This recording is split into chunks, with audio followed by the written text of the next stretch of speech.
my joy and my passion and a lot of my payment is seeing other people experience this.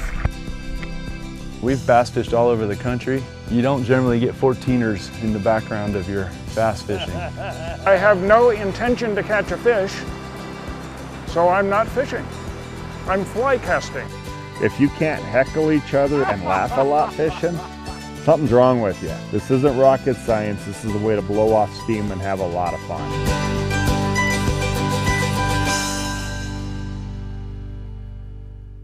Welcome to Catching Colorado. I'm Reno Boyd, joined by the Peyton Manning of fishing here in Colorado and Fishful Thinker TV host Chad LaChance. Chad, thanks for being here. Oh, thanks so much for having me. You know, we're very lucky to get to do what we do, and teaching people to fish is my thing. For the next half hour, we're going to talk about all the different kinds of fishing in Colorado. But first, let's just get into your TV show a little bit.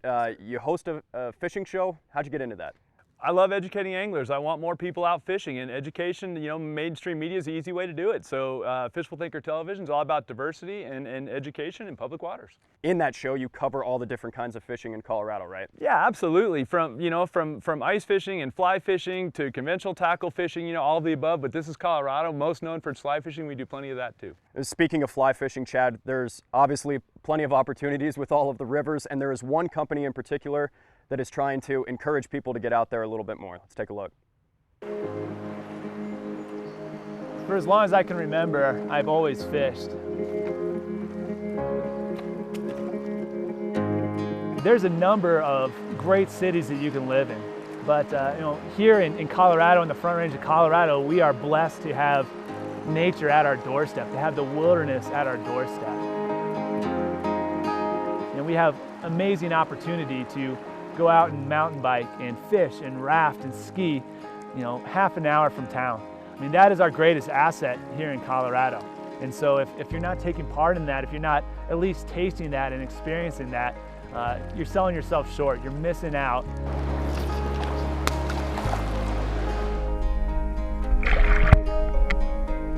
As far as I know, Ascent Fly Fishing is the only biologist-owned and operated fly shop in the world. What we're doing is answering the age-old question of every angler, from the caveman, the Neanderthal, to the modern angler. We've all been asking, what are they biting on? Ascent Fly Fishing, the fly fishing rendezvous, River Oracle, is really the epitome of grassroots, grinding it out, startup garage story. We looked at these larger corporate fly fishing and sporting shows, and there was no way that we could afford a booth at one of these events. So me and 9 other startups, including Colorado Trout Unlimited, got together and we said, hey, let's start our own show. We'll focus on conservation, focus on education and what's happening here locally, and see if anyone shows up. So we rented a 40 by 40 foot room at a rec center, put out a newsletter to our followers, and 4 weeks later, 200 people showed up to crowd this 40 by 40 foot room. And that was the birth of the Fly Fishing Rendezvous back in the fall of 2014. Each year we've added new vendors, multiplied the classes, and here we are 3 years later in 5 events. Now we're in 10,000 square feet.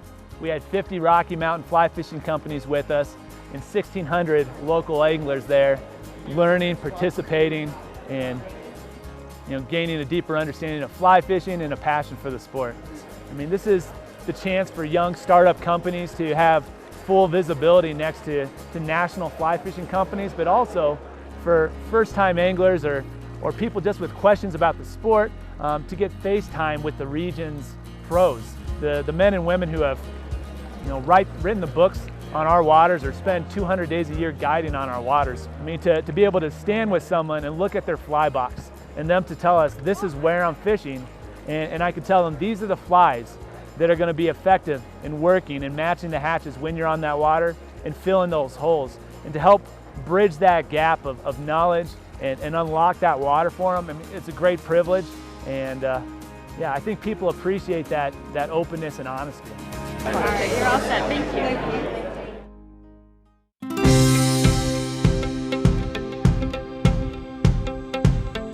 So I get the opportunity to teach fly fishing classes not just around the Rockies, but around the U.S. Trout are very savvy investors. They are looking to gain more calories than they're expending. Our mayflies and microbrews, which we also call an introduction to the science of fly fishing, is a class that we've been doing for about 4 years, where we'll find a neutral location, a relaxed location, like a brewery or a bar, where we'll sit in the back room, have dinner, and over beers or Cokes, talk about what's going on in the river and how to apply that to the sport of fly fishing. I'll break down the science of the river, entomology. This is a definitive menu of the sizes, the profiles, the colors, the life cycles that the trout are seeing, reading the water to determine where the fish are. Felt like I was back in college. Being able to interpret how fish are feeding in the water column to which fly in our box they're feeding on. It gives me a very new insight on education, because people, when they learn new stuff, they want to be in a comfortable environment, and I think this fits the bill very nicely. And we'll take all the geeky science stuff and break it all down to something that you can tie on the end of your rod and start catching fish. I've met very few fly fishers that don't enjoy microbrews, so it seems like a pretty natural relationship to me.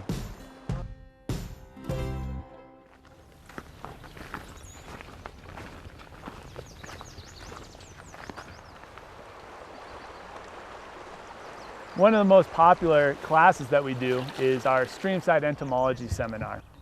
There's our first terrestrial. You can keep your eyes open. These classes are attended by both first-time anglers. This is the first time I've had waders and boots on. You know, even now I'm like, oh, here's a Crawley Brown one. And those that have been fishing for 40 years. It completely opens up a whole new world for me as a fly fisherman to see that there's a lot more to think about on my way from the car to the river. So here we have the damsel nymphs. So we'll spend 2 hours as a class together going through the life cycles. Then together we'll take 3 hours delving into the river together, sampling bugs under the water, on top of the water, and how do we read these pieces and choose the best flies to fish that lake, and then what they look like in our fly box. Sometimes they hang on pretty aggressively to the weeds. This is reminding me of my childhood when I was 5-6 years old in the backyard and in the fields behind my house. What I learned was the general rule: as long as you match the fly closest to what you're seeing out here, you're good to go, and then you just go out and have fun. My mentality and the way that I approach the sport, and everyone that comes into my shop, is, welcome to Colorado. Here's your fly fishing. These are the flies that are working. Here's a map. Go right here, tie these on, and you're gonna have a great day. We're ready to shake things up, and we realize that this is different. It might take a little time to catch on, but this is the future of fly fishing. And not just fly fishing, this is the future of outdoor sports.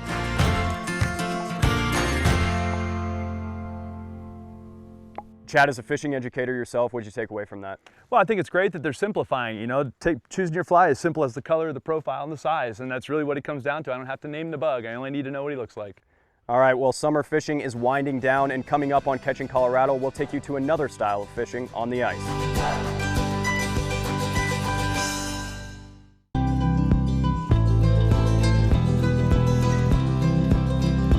Welcome back to Catching Colorado. We're out here, Chad, it's August, as we talked about before. Nice, smooth water out here, but there's a bunch of different kinds of fishing, and when it comes to ice fishing, you told me there's one guy to go to. Bernie Keefe. Bernie's the man. 25 plus years of ice fishing, guiding, lives, eats, and breathes ice fishing, and he's very, very good at it. What is it that's so unique about ice fishing that, obviously it's so different, but what should everybody go out there and try it for? I think it's the community aspect, first of all. Ice fishing is all about the community. Lots of people group together and fish in small clusters, which is a key part of it. The other thing is it makes everybody equal. Not everybody has a big fancy boat, but on ice, everybody's equal. Well, Bernie is definitely one of the guys to go and see. We went in and caught up with him in Granby. Let's take a look.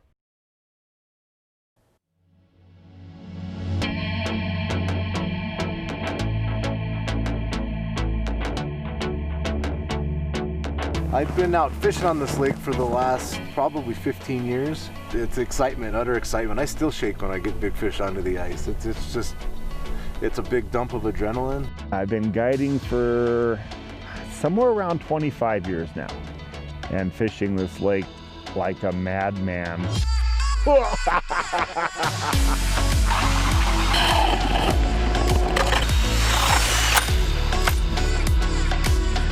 See that? Ha! Look at that! So the main technique for catching these lake trout, they're primarily a bottom dwelling fish. So we're trying to fish jigs and everything towards the bottom. So we're jigging, we're bouncing our jig off the bottom. We're trying to stir it up the bait, try to get their attention and get them to come in and bite.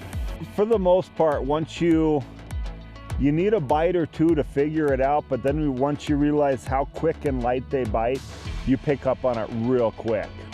If we're not alive, you don't love to do this if your heart doesn't get a little excited.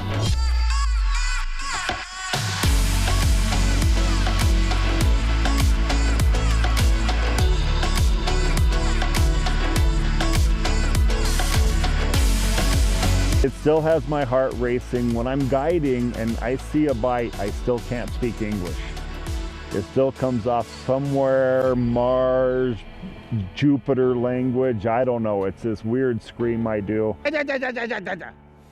Can never duplicate it again.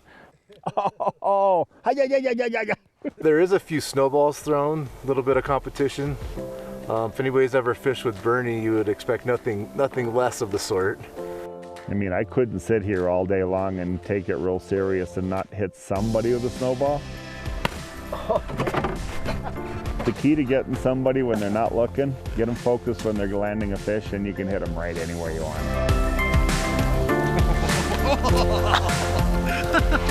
You know, if fishing's not completely fun, look what you're doing. You're sitting on the ice.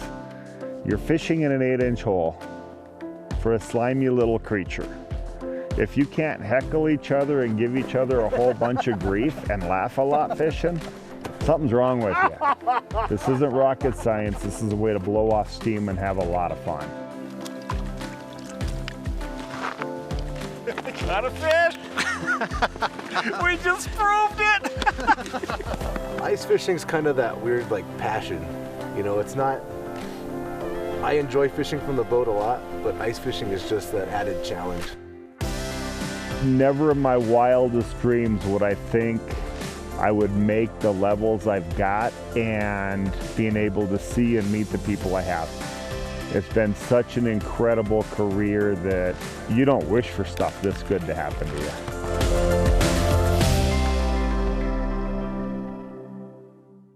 Bernie is quite the character. As you said before, you were talking about the community and the fishing world. He said it there, you don't wish for things this good to happen to you. No, we're very lucky to get to make a living in fishing, and anybody that spends time around the angling community realizes that that's really what it's all about, is the camaraderie, the conservation-minded people, and we're very, very lucky to get to work in this industry.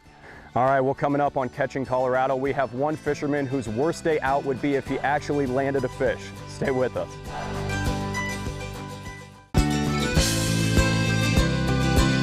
Welcome back to Catching Colorado, and Chad, this next guy takes a very different approach to fishing. That's the beauty of angling. You can make it what you want it to be. Let's take a look.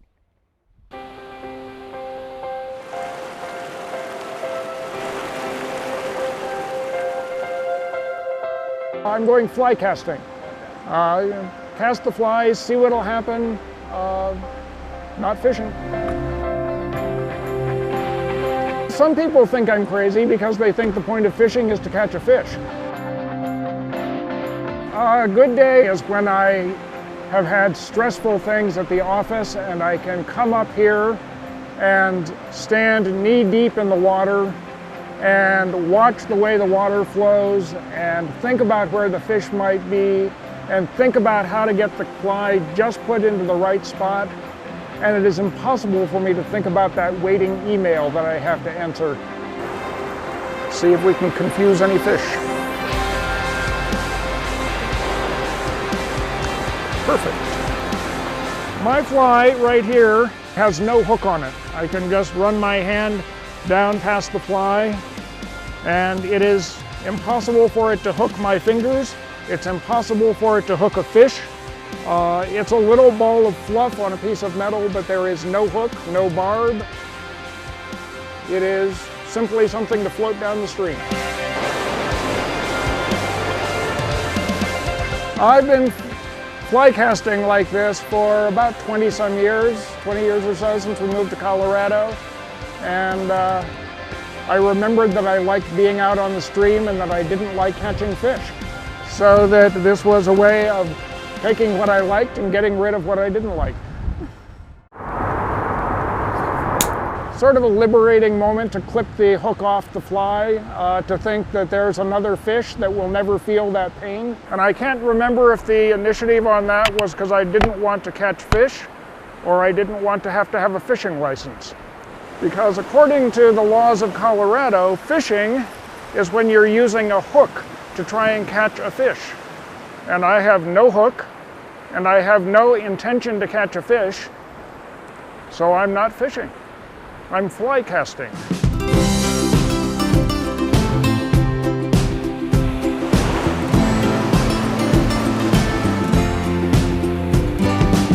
Where is it? I do not own a pair of waders. I'm not that serious about it. And yeah, it's a real deepening of the experience to be knee deep in this water. That first step in is a real shock.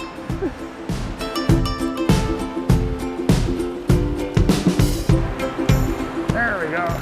This is a wet fly, so it's floating down below the surface, and yeah, I could have had fish paying attention to it that I never saw. I was out a few weeks ago and cast in just in the swirl behind a rock and saw this little silver flash come and grab at the fly, and I said, yes, that's what I tried to get. Just fine that it went away.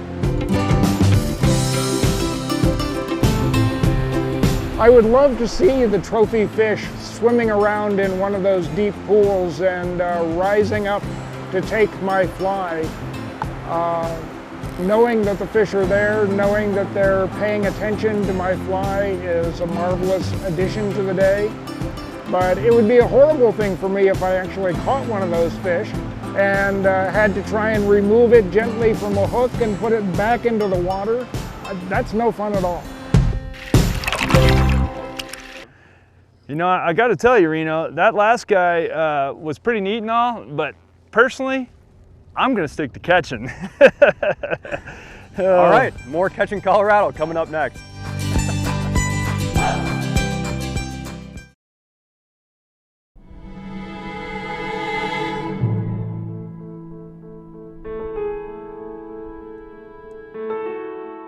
For a fisherman, I'm really not even a morning guy, but I'll get out of bed to go fish.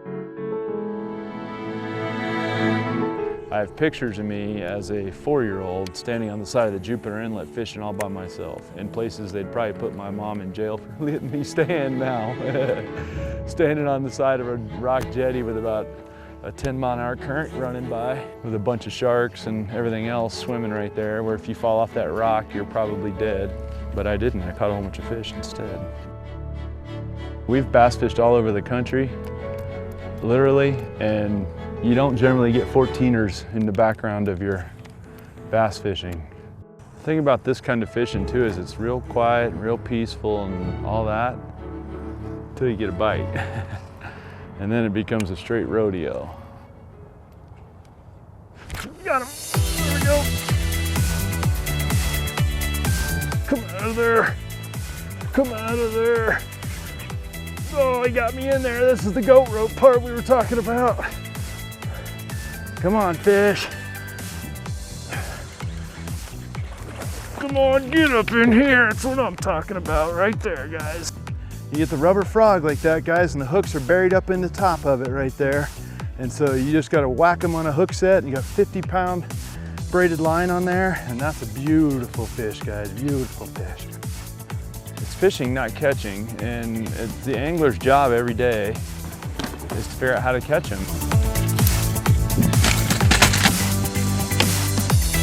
Got him. There we go. Come out of there. If you're going to catch a 5 or 6 or 7 pounder, which they are in here, you're going to do it someplace like this, or at least you're going to hook them. And that one's, oh, there he goes. It's the most preferred habitat for a largemouth to be up in the grass, and then 2, no one's messing with him. You know, he's got all the food source he could possibly need, he's got all the shade he could possibly need, but you got to have the tackle for it, you know? I mean, it's 50-pound braid and a heavy-powered rod and a real fast reel, big old giant hooks, and I got the drag cinched as tight as it'll go, and as you see, when you hit one, fish, you got to hit them for real, and even then you're going to lose some of them. Maybe not a big one, but way back in there. If I can help people catch a few more fish and maybe understand the resource, then ultimately my goal in life is to further the conservation efforts. And if people see value in a resource, they'll conserve it. And if they can come out and spend a day in a boat or on the bank of a river or whatever, they're better off for it. Chad, we got a chance to get out there yesterday and catch some nice ones, and it's all about having fun, isn't it? It is. You know, bass fishing happens to be my favorite kind of fishing, and it is the fastest growing nationwide as well with the high school and collegiate initiatives.